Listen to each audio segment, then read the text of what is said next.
నా పేరు Dhanalakshmi, Guntur municipal corporation ward welfare and development సెక్రటరీగా పనిచేస్తున్నాను. అలాగే 13/2020 గుంటూరు డిస్ట్రిక్ట్ ఉమెన్ ప్రెసిడెంట్గా ఉన్నాను. 175/2025కి స్టేట్ వైస్ ప్రెసిడెంట్గా ఉన్నాను. అలాగే ఈరోజు మేము ఇంతమంది కూడా ఒకే పెద్ద ఎత్తున తరలి రావడానికి కూడా మా ప్రధానమైనటువంటి డిమాండ్లు, మాకు అందరు ఉద్యోగులు కూడా ఆర్థిక అవసరాల కోసం ప్రభుత్వాన్ని వేడుకుంటుంటే మాకు ఆత్మగౌరవం కల్పించండి మహాప్రభు అని మేము వేడుకోవాల్సినటువంటి దుస్థితికి మమ్మల్ని ప్రభుత్వం దిగజార్చిందని మేము కోరుకుంటున్నాము. కానీ ప్రభుత్వం ఇచ్చేటువంటి ఏ సర్వేలో కూడా, ఏ డాష్ బోర్డులో కూడా అన్ని రాష్ట్రాల కంటే కూడా మన రాష్ట్రం చేసేటువంటి పనుల్లో సచివాలయ ఉద్యోగుల ద్వారా మాత్రమే మన యొక్క డాష్ బోర్డులు కానీ, ఇన్ని రకాల సర్వేల్లో కానీ మన రాష్ట్రం ముందుండి అనేక రకాల అవార్డులు తీసుకుంటుంది అంటే దానికి ప్రధానమైనటువంటి కారణం సచివాలయ ఉద్యోగులు చేస్తున్నటువంటి సమిష్టి కృషి మాత్రమే అని ప్రధానంగా చెప్పవచ్చు. అలాగే ప్రతి ఒక్కళ్ళు కూడా సచివాలయంలో పనిచేసే ప్రతి ఒక్కళ్ళు కూడా గడియార ముళ్ళతో పోటీ పడి మరీ పనిచేస్తున్నారు.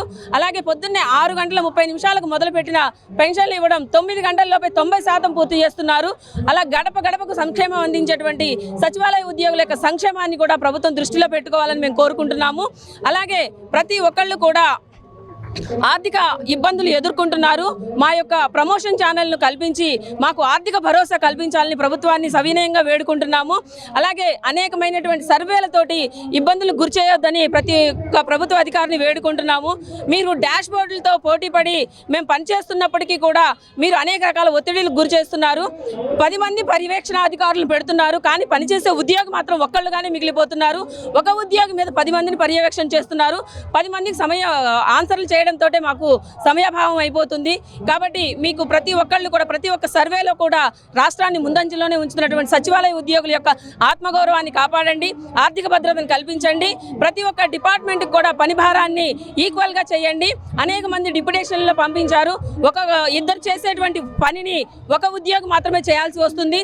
దానిని కూడా ప్రభుత్వం దృష్టిలో పెట్టుకొని మా మీద ఒత్తిడిని తగ్గించాలని మేము కోరుకుంటున్నాము. ఇలాంటి ఎన్నో అపరిష్కృతమైనటువంటి సమస్యలు ఉన్నాయి, వాటిని పరిష్కారం చేయాలండి. అలాగే ఇటువంటి ఎన్నో సమస్యల మీద, ప్రధానమైన డిమాండ్ల మీద వినతి పత్రాలు తీసుకొని మా యొక్క అసోసియేషన్ నాయకులు ఎంతోమంది అధికారుల దగ్గరికి చేతులు ఎత్తుకొని వెళ్తూ ఉన్నారు.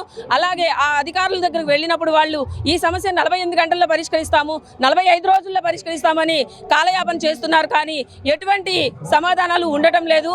అలాంటివన్నీ కూడా ఎన్నో చూసి విసుగు చెంది వేసారినటువంటి సచివాలయ ఉద్యోగులు ఈరోజు పెద్ద ఎత్తున విజయవాడకు తరలి రావడం జరిగింది. బిఎల్ఓ విధులను చూసినట్లయితే 13 డిపార్ట్మెంట్లకు ఇవ్వాలని చెప్పేసి జీవోలో ఉన్నప్పటికీ ఒక సచివాలయ ఉద్యోగులు మాత్రమే ఇస్తున్నారు. అసలు రాష్ట్రంలో సచివాలయ ఉద్యోగులు మాత్రమే పనిచేస్తున్నారా, ఇంక ఏ డిపార్ట్మెంట్లు లేవా అనే విధంగా మనకి పనులు కేటాయించడం జరుగుతుంది. ఒక పక్క సర్వేలు చూసినట్లయితే ఎస్ఐఆర్ విధులు కాండించి మరి మొన్న జరిగినటువంటి జనగణన ద్వారా దాకా గత 5-6 నెలలుగా శనివారం లేదు, ఆదివారం లేదు, పండగ లేదు. ప్రతి ఒక్క రోజు కూడా గడియారంలో ముళ్ళతో పాటు పరిగెత్తాల్సి వస్తుంది. పొద్దున 6 గంటలకు లేచి బయటకు విధుల్లోకి వెళ్తే ఎన్నింటికి ఇంటికి వెళ్తామో మాకు తెలియని పరిస్థితిలో ఉంది. అదే కనుక ఒక మహిళా ఉద్యోగులు చూసుకున్నట్లయితే వాళ్ళకి కూడా డాష్ బోర్డులో ఏదైనా సరే రిపోర్ట్లో కొంచెం తేడా వచ్చింది అంటే సమయం కూడా చూసుకోకుండా అధికారులు ఫోన్లు చేసి ఇబ్బందులకు గురి చేస్తున్నారు.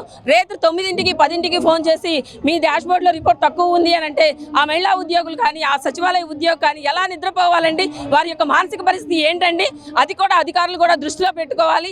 ఇలాంటి ఎన్నో సమస్యల మీద మేము గొంతెత్తి గళం విప్పి కదం తొక్కుతూ మనం విజయవాడ దాకా నడిచి రావడం జరిగింది. ఇటువంటి అన్ని సమస్యలను కూడా మా మీడియా పాత్రికేయుల ద్వారా ప్రభుత్వం దృష్టికి చేరుతుందని మేము నమ్ముతూ మాకు అతి కొద్ది కాలంలోనే మా ప్రమోషన్ ఛానల్ గురించి కానీ, మాకు రావాల్సిన ఎరియర్స్ గురించి కానివ్వండి, మాకు ఇవ్వాల్సినటువంటి అనేక రకాలైనటువంటి కేటాయించాల్సినటువంటి విధుల విషయంలో కానివ్వండి, అన్ని ప్రభుత్వం మంచి సరైన నిర్ణయం తీసుకుంటుందని మేము కోరుకుంటున్నాము. మా ప్రభుత్వంలో ఉద్యోగులంతా సంతోషం ఉన్నారు. మరి మీరు ఎందుకు రోడ్ ఎక్కారు ఈరోజు? సచివాలయ ఉద్యోగులందరూ ఎందుకు రోడ్ ఎక్కాల్సి వచ్చింది అని అంటే వారికి కేటాయించినటువంటి విధులలో అది ఒక సచివాలయ ఉద్యోగులకే కేటాయిస్తున్నారు. అందే సచివాలయ ఉద్యోగులు మాత్రమే సవతి ప్రేమ చూపిస్తున్నా అనే ప్రభుత్వం అనేటువంటి ధోరణి మాకు అనిపిస్తుంది. కాబట్టి మేము కూడా ప్రభుత్వ ఉద్యోగులమే, మేము కూడా పరీక్ష రాసి వచ్చిన వాళ్ళమే, ఏపీపీఎస్సీ ద్వారా వచ్చిన వాళ్ళమే. మిగిలిన వాళ్ళందరికీ ఎఫ్ఆర్ఎస్ అటెండెన్స్ ఇచ్చి మాకు ప్రత్యేకమైన ఫేషియల్ అటెండెన్స్ ఎందుకు ఇవ్వాల్సి వచ్చింది?